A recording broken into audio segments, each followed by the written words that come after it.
you really have to rethink the system. I mean, what would that be? Terrifying.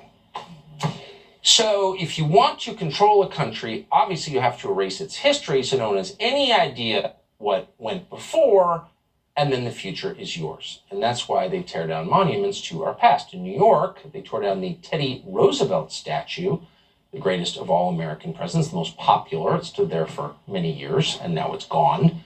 Rioters have done this all over the country.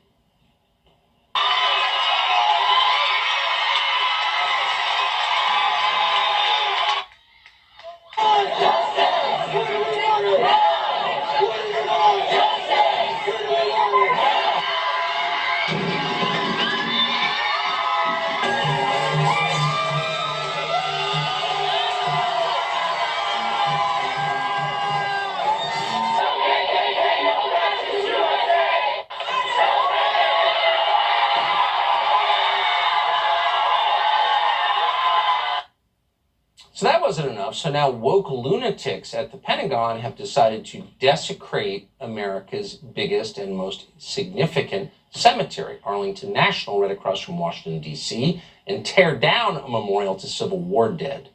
Chris Bedford is the executive editor of the Common Sense Society. He just wrote such a thoughtful and interesting piece on what is happening and what it means. He joins us tonight. Chris Bedford, thank you.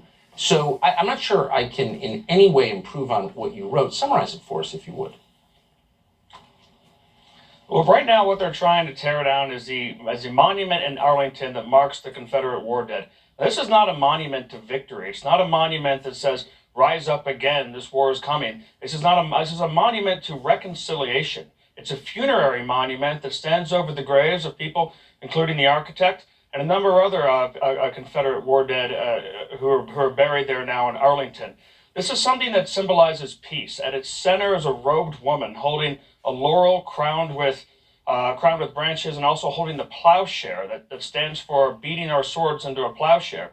Now beneath that is a frieze centered on Athena, a circular frieze that shows Southerners answering the call to war.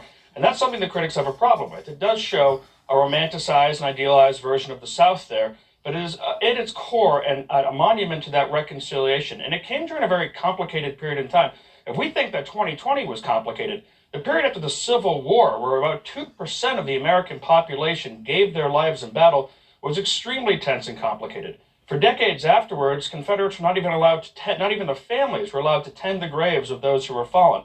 But America actually got through what most countries never get through. They got through the Civil War, and 30 years later, when they ended up fighting side by side in the Spanish-American War, that mutual affection was rekindled, and there was a softening of hearts, and people who had fought on both sides reached out to each other and said, we're going to try and come together and build something to reconciliation. Now, the people who built this, the Daughters of the Confederacy, know that this was not a perfect country. Not a single one of them could vote at that period. There were still a lot of problems that we had to get through, but coming together in that complicated history is what's essential for us to remember, and tearing it down is very simple-minded. How vicious to do this to a graveyard 150 years later. Is there any way to stop this erasure of American history? It's not theirs to erase, is it? I think there is. The Congress has given the Pentagon the ability to erase these things, but they're talking about base names and roads. Things like Arlington National Cemetery fall under the U.S. Commission of Fine Arts. That's part of the cemetery. That's civic architecture. That's something the military, though they like to bulldoze over authority, actually has to maybe take a back seat to. Yeah, you can't desecrate graveyards. Sorry. I don't care who's buried there. Chris Bedford, thank you. Appreciate it. Thank you.